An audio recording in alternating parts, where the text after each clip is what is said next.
Well, hello, friends. This is Brian. It is a very cold day today. I'm in St. Louis. Today is January 28th, 2026. And this is my content for people who have contributed, subscribers. First of all, want to thank you very much for being a paid subscriber. And if you are seeing this content, it means that you are one of the, you know, dozen or so people who have contributed to my page. So I'm so excited about that, and thank you so much from the bottom of my heart. And the things that I can tell you about each other is that you are many of you I know.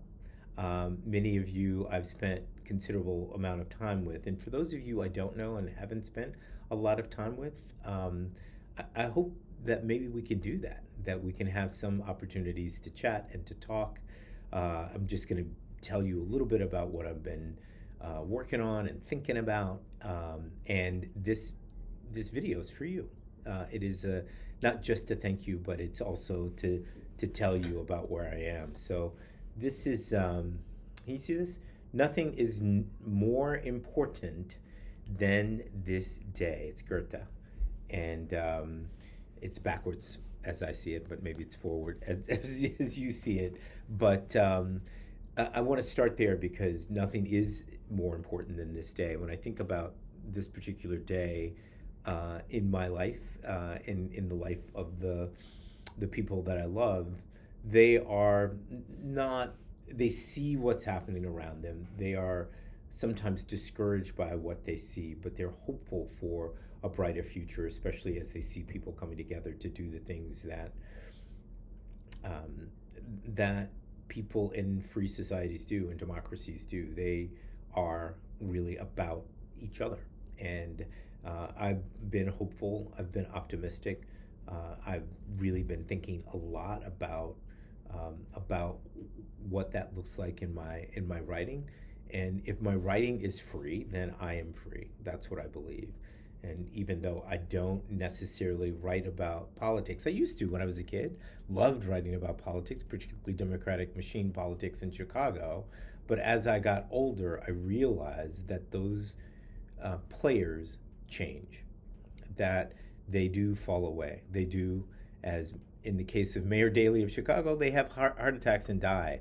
And then there's a cycle of people trying to replace those people, and they're ineffectual and ineffective, and then you get change. So that's sort of the thing that I'm on the lookout for, and that's the thing that I definitely see. This is also from, you can see it's DuSable, and it's a panther right there. This is representing my mother who I'm very, very close with. I have not seen her in a couple of weeks. She's up in Chicago in memory care.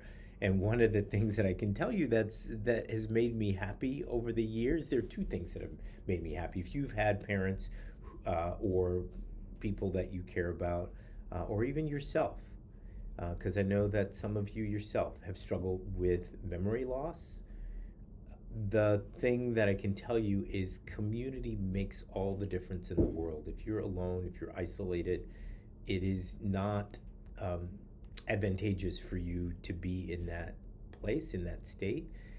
My mom just started making her way into the dining halls where she is, and then into playing games with the folks around her. So she's keeping as much in her mind as active as she possibly can, even as things begin to fade away.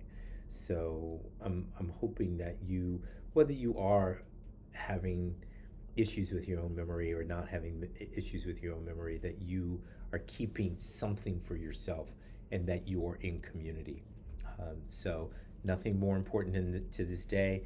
And the real advice from my mom, more than a year, a little more than a year ago, less than 18 months ago, she was alone in her house, really struggling, turning on the gas. We had to remove the knobs from the stove until we could get a court order to get her into memory care. And that has made all the difference in the world. It was the hardest thing that my brother and I have had to do in our lives.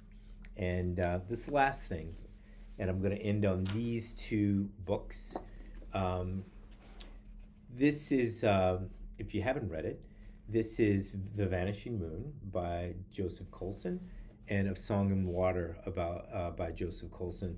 Both of these books are written by one of my best friends and mentors, but one of my North Stars, my guiding star, about writing, about being in this world, being a part of community. And I know that I'm decked out in my in my sweater, and I look sort of like I just landed on the Cosby Show or whatever it is.